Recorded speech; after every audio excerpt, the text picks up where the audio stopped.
The search for answers is underway after a deadly attack on firefighters in Idaho. Police are calling it a total ambush. Investigators say a gunman started a brush fire intentionally and then opened fire as first responders arrived.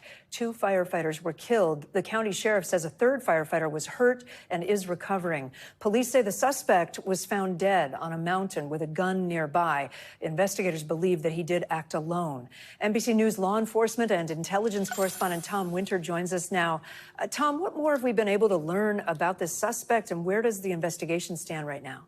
Sure, Kate. So our colleagues Andrew Blankstein and Kelly O'Donnell have learned in their reporting, based on multiple officials familiar with the matter, is that Wes Rowley, age 20, has been identified by law enforcement as the alleged suspect, the individual who fired upon those firefighters. As you said yesterday, this occurred approximately 4:30 in the afternoon Eastern time. There was a report of a fire. There was a 911 call. Not clear whether or not that belongs to Rowley or not, if he was the person who made the call.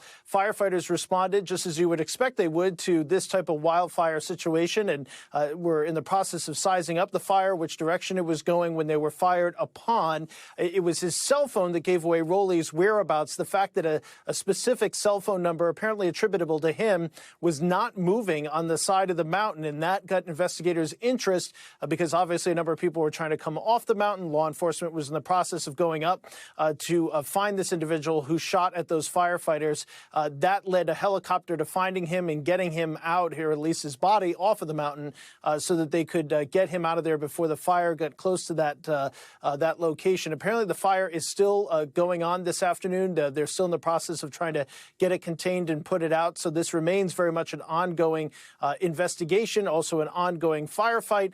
And then on top of that, we're expecting a 5 p.m. Eastern time briefing on this particular investigation. So a lot of moving parts this afternoon, Kate. Yeah, and at this hour, do we know much more about the 2 firefighters who were killed or the one injured?